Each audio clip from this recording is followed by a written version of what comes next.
8월 3일 월요일 새벽 예배를 드리시는 모든 성도님들을 주의 이름으로 환영합니다. 다 함께 기도하시겠습니다.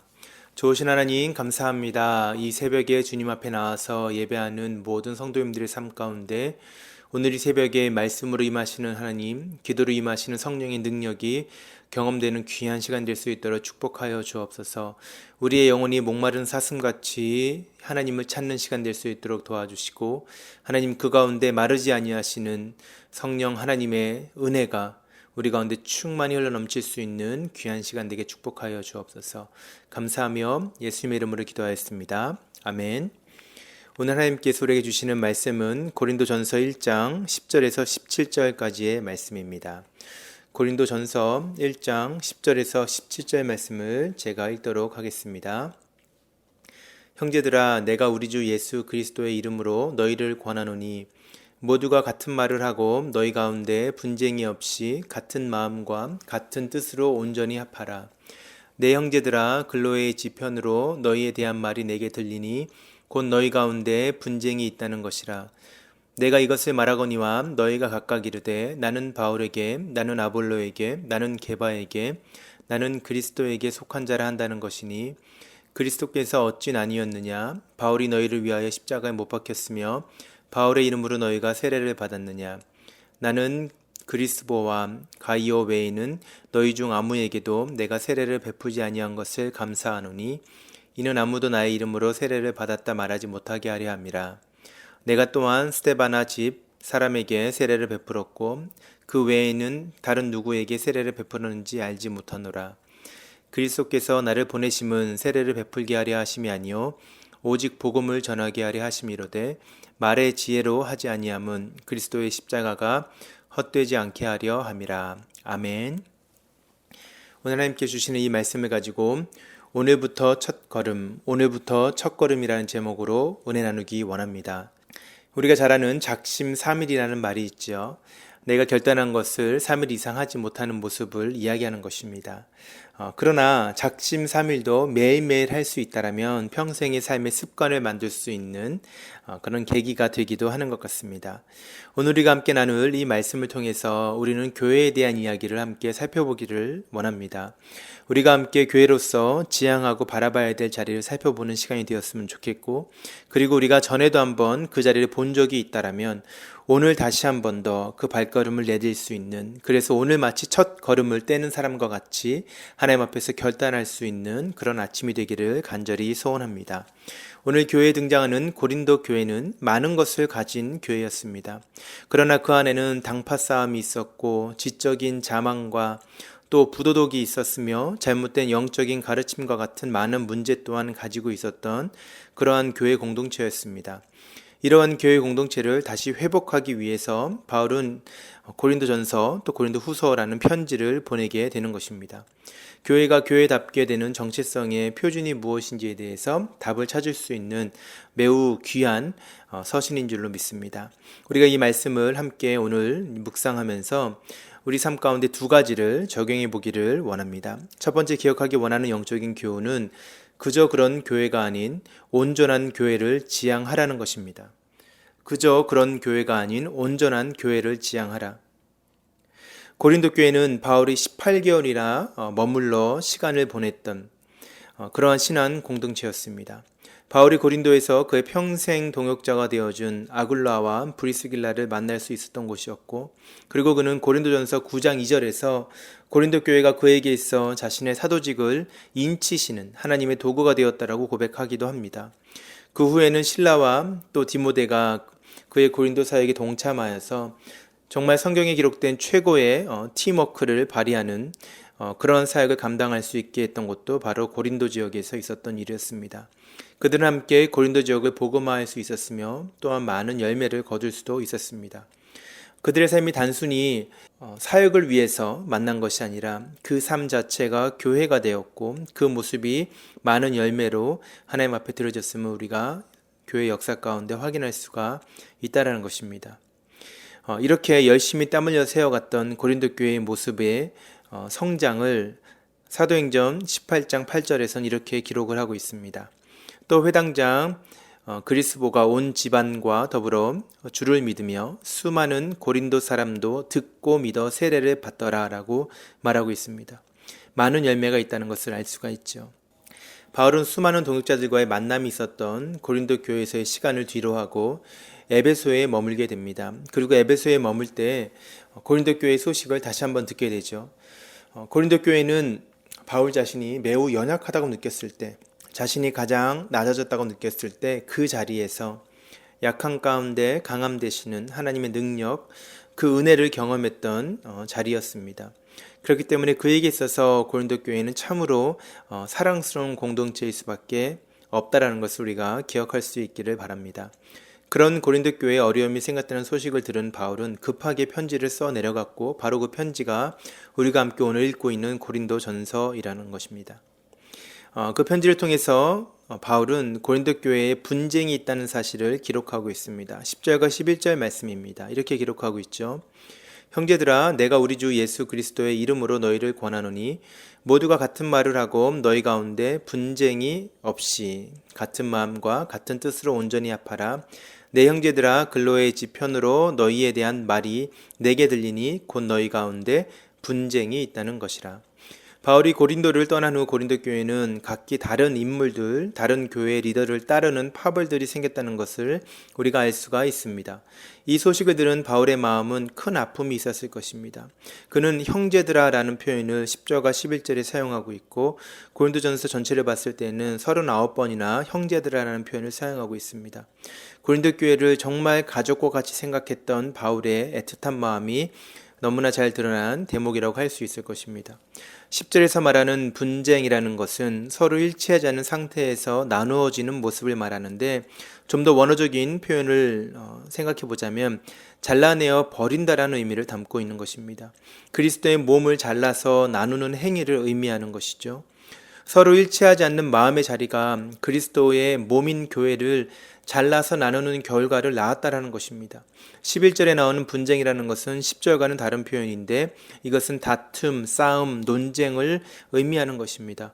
교회 내에서 서로 일치하지 않는 마음이 그리스도의 몸을 잘라서 나눈 것뿐만 아니라 결국은 서로 다투는 모습으로 이어졌다는 것을 알 수가 있습니다. 이러한 모습을 바울은 어떻게 하라고 권면하고 있습니까? 온전하게 합하라고 말합니다. 같은 마음과 같은 뜻으로 온전히 합하라라고 이야기합니다. 온전히 합하다는 것은 그물을 수선하는 모습 또는 그물을 새롭게 짜는 모습을 의미합니다. 이전의 상태로 회복하는 것을 말하는 것입니다.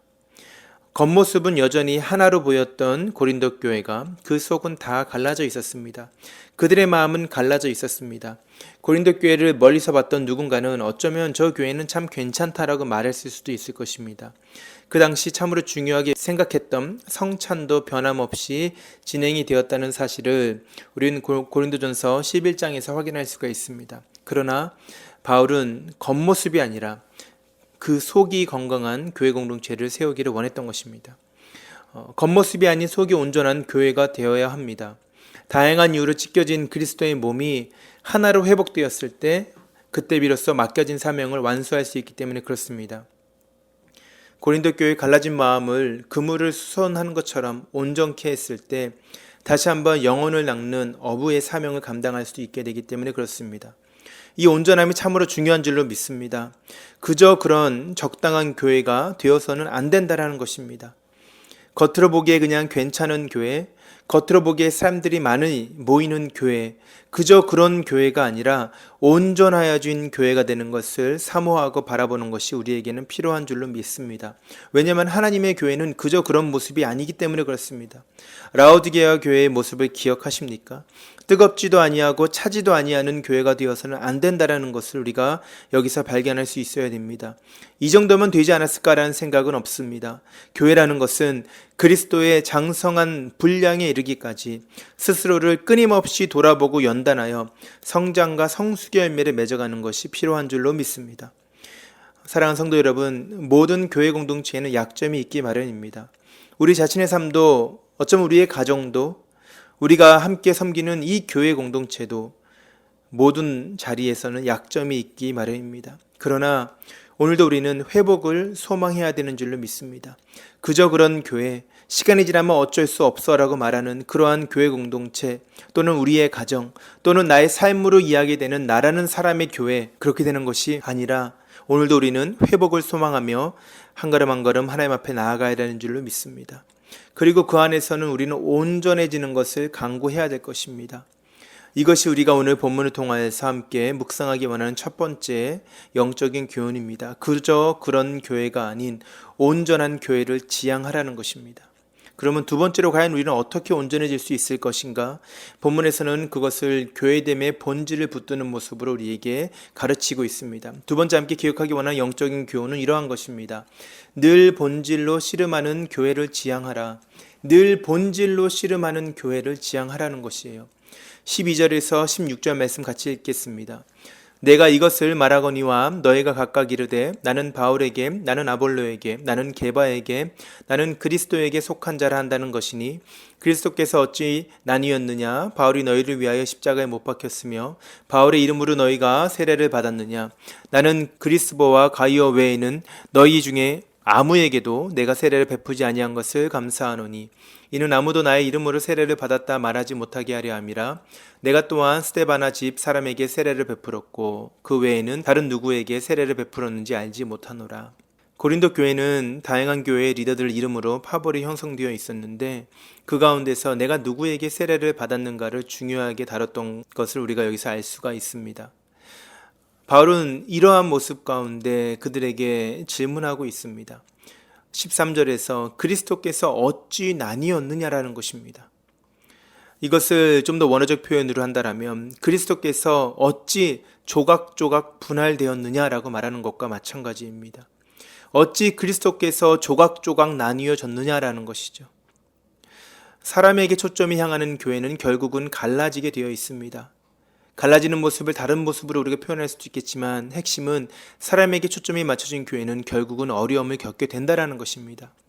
사람이 중요합니다. 그러나 사람이 중요한 이유는 그 영혼을 위해 피 흘리신 예수 그리스도의 죽으심과 다시 살아나심이 중요하기 때문입니다.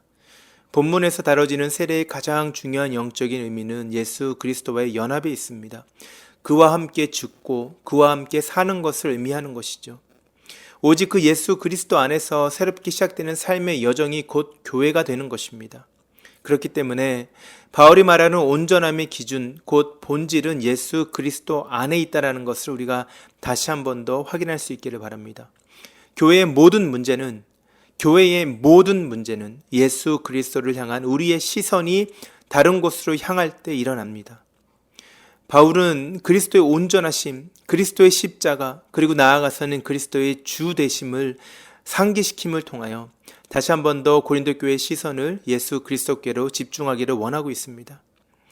바울은 우리에게 이렇게 물어보는 것입니다. 누가 우리를 위하여 십자가에 달리셨는가? 누가 우리를 위하여 십자가에 달리셨는가? 이 질문은 너무나 중요합니다. 이 질문 앞에서 두 개의 답이 존재할 수 없습니다. 이 질문에 대한 답 위에 교회가 세워진 것입니다.